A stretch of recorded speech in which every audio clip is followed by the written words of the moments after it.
I would love for you to just, kind of talk about a little bit, about the film and what inspired you to take on such a project. It was actually a part of my curriculum as an NYU grad film student. It was my second year film, and I was looking for stories, and in the process of, searching the world to find something interesting, I came across a lot of friends, family members, just a lot of people in the world that had been dealing with the realities of abuse, childhood abuse in their homes. So The Raw Effect is really the story of two high school girls, Dawn and Sam, who are actually madly in love with each other. But Dawn is actually hiding a terrible secret that deals with abuse. And so the story is really about Dawn having to choose between exposing, that terrible truth and losing the girl that she loves. Right, but it's not just any story. It's on HBO. And they have an HBO short film competition. I won the competition. That was the first festival that we won. And as a result of winning that festival, we were able to show on television. It's still playing on HBO, so.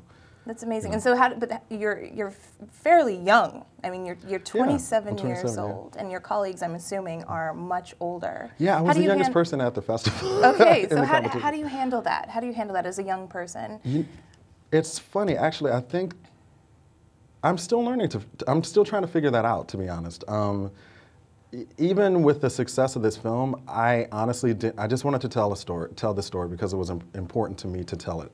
Recently, in the news, there was talk of a horrible rape that went on in Congo, and I know that. Tell me if this is a secret or not, and I won't continue. No, well, yeah, one of my new projects, my feature project, explores, some of the unfortunate realities of rape. Just like you're talking about the Congo, also you take a look at the situation in Darfur, you take a look at the situation, in South Africa, in particular with lesbians. And some of the terrible things that are happening there. So my feature film project is an adaptation of a short, and it is going to explore some of those issues. But as a filmmaker, in touching on sensitive issues such as rape, do you think, is it hard not to get involved? Do you feel that you have an obligation to tell these stories as an advocate, or is there a separation between? Well, I think the first thing that I always have to remind myself of is the fact that two things. One, I'm an artist, so and two, in my personal philosophy, I'm a humanist. So, I mean, I think that art is, there is a certain responsibility that the artist has to their society and to people. And, in light of Black History Month, I just have to ask you, as an African-American yourself and as an African-American filmmaker, tell me your thoughts about Black History Month. You know what? Actually, I've been thinking about this a lot, and I realized something.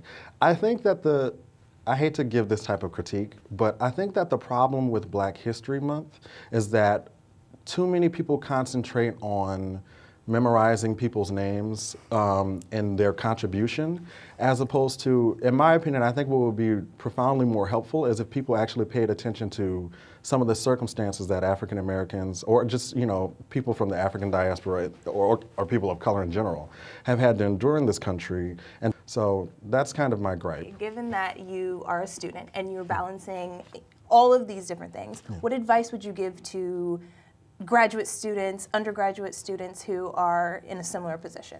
I would say, I have this thing about, I'm a Star Trek fan, and this is weird, but in Star Trek there's this point that they always make about your first best destiny. And I would say that ultimately if you're not happy with what you're doing, you have to, find what it is that you want to do, find what makes you happy. It will make your life, even when you're busy like me and you don't have any time, it'll make things so much easier. Because I'm not upset at the fact that I'm busy, because I feel in my heart of hearts that this is my first best destiny. If you out there are interested in knowing a little bit more about Kyle Adrian Scott, you can always IMDb him or visit his website. So thank you. Thank you.